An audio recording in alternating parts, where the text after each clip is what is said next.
If you grew up in the 1970s, 80s or 90s, you may well remember this, Teletext. It was an information service that you could access through your TV. You just hit the text button on your remote and it would bring up this service. And you could use the number keys on your remote control to navigate to the page that you wanted to get to from an overall collection of hundreds of pages that were made available. And this covered things like news, sport, travel, weather, all kinds of stuff. And remember, this was all before the days of the internet.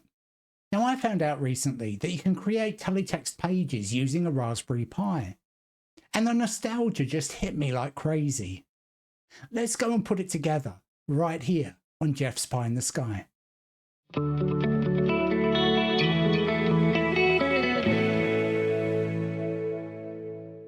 Now, as I mentioned in the intro, Teletext was an information service that you could access through your TV. Here in the UK, we had 3 available on different TV channels. So on the BBC service, we had Teefax, on ITV, we had Oracle, and on Channel 4, we had Foretel. And I remember back in the day, going to my TV, hitting the text button, and doing things like sort of checking news headlines or checking the weather before I headed off to college, university, or work. Before the internet came along, this was a great way of keeping up to date with everything, without having to wait for news programming to come on the TV. You could just call up the pages that you wanted. And there were also some more fun services there. There were some rudimentary games, joke pages, all kinds of stuff. And so then, when I found out that there's a service called vbit-iv that you can install on a Raspberry Pi, I just had to give it a go. My ultimate aim here is to actually create a whole digital TV station with teletext built in. But I don't want to get ahead of myself. The first thing I want to do here is just get teletext pages being created so I can view them. And there are a few tools we can use to do that. Right now, I don't have the equipment I'd need to actually feed this into a TV. So like I say, it's very much one step at a time. Now, what you can see here is a Raspberry Pi 4 Model B. This is the 8GB version, but you don't need anywhere near that amount of memory. Even if you've got a 1GB Pi 4, that would work just fine. I've installed Raspberry Pi Trixie on here, and as you can see, it's the full desktop edition. Let's just make this full screen so you can really see what I'm doing. Now, the software that we're going to use to create our teletext service is called vbit-iv. And to install the software, you can run this one-line installer. Now, I'll put this command in the description so you can just pull it from there. But in a nutshell, all it's doing is using the curl tool, which is a command line tool for issuing HTTP requests. It's going off to the GitHub repository where the author has set up a script that you can download in order to install the vbit-iv software. And I'm then piping the output of that into Bash. So this will then just download that script and it will run it. Now, when your installation is finished, it will drop you straight into this menu here. And this allows you to install a service that you can use to create teletext pages automatically. Now, from this list of services, I'm going to use this one called Teefax. Teefax is a community-run service distributed via Subversion. So this pulls a real current set of teletext pages down from the internet rather than leaving static samples on your service. So if I just select that, it installs in no time at all. When that's done, I do want to select a couple of options for it. So I'm just going to come down to the options and hit OK. And I'm just going to enable these first 2 options here. The first one causes Teefax to periodically go off and poll its servers for new pages.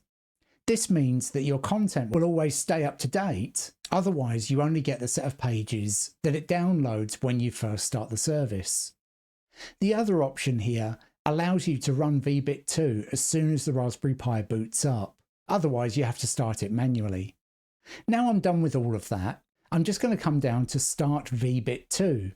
And then everything should be running. So I'll just exit out of here. Now, if you ever do have to come back into the configuration system again, you can do it just with this command here, go into the home directory of your Pi user and then just run /.local/bin/vbit-config, and that will bring you straight back into the menu system again. Now the service is running, I want to go ahead and view my pages. And for that, I need a teletext viewer. And there are a few different ways that you can do that, but I found this one to be pretty good.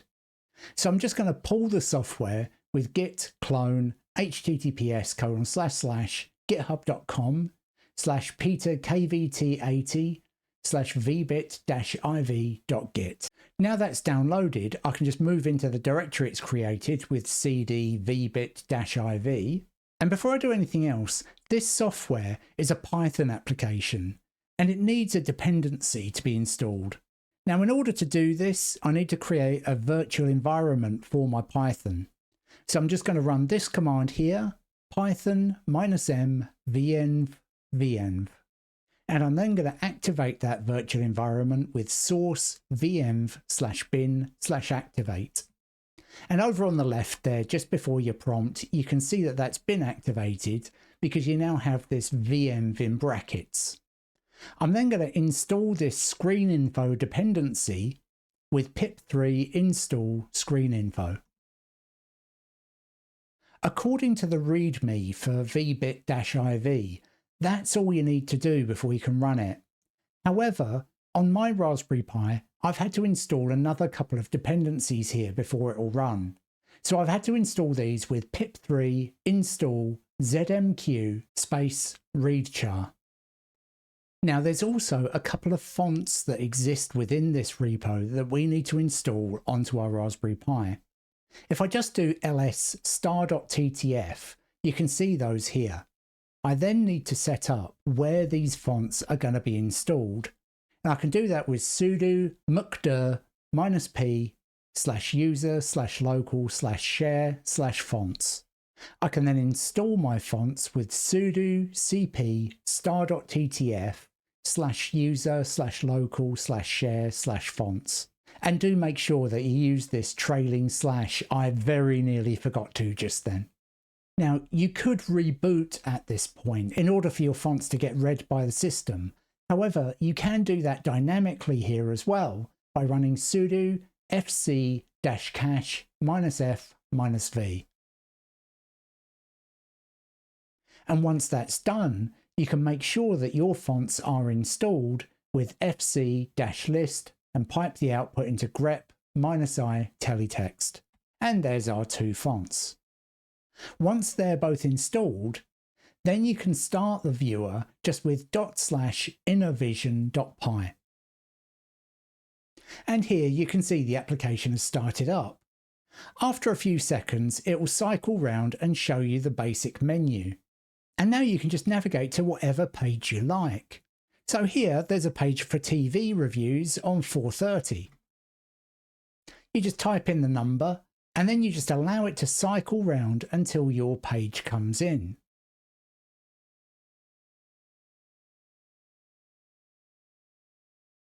And there it goes. And again, you can then just type in the page for the index.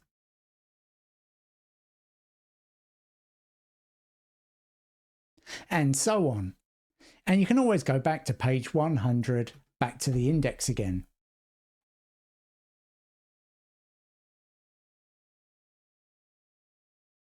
To quit out, you just hit the escape key, and then it will just take a little bit of time to clean up.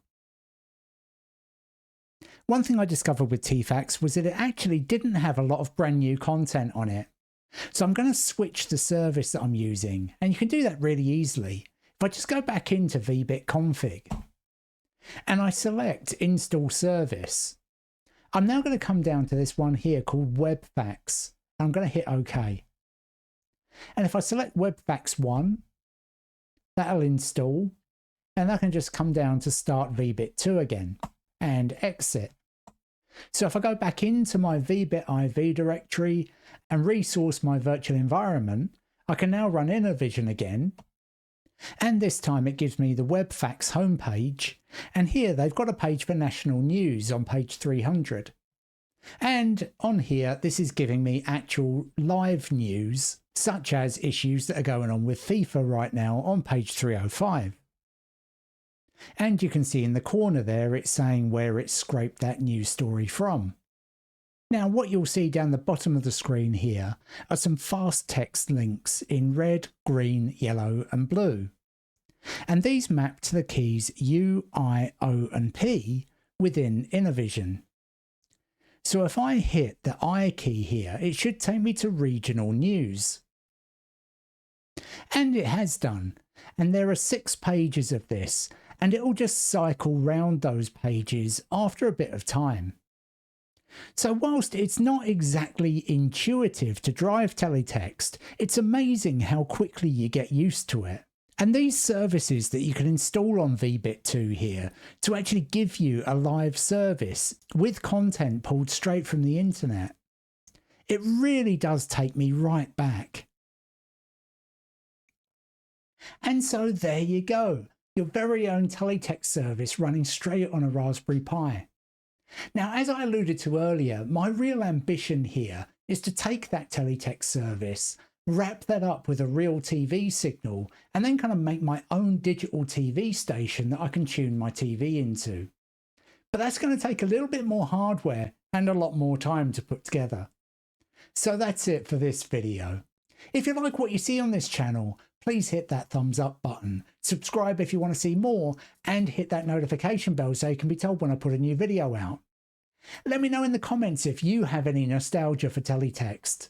Have you played around with this kind of thing? What do you use teletext for? Let everybody know. And if you could use the YouTube hype functionality, I'd really appreciate it. It really helps small channels like mine get put in front of more people. And if you can see it in your heart to give that kind of support, I'd really appreciate it. Thanks so much for watching till the end. And until next time, bye for now.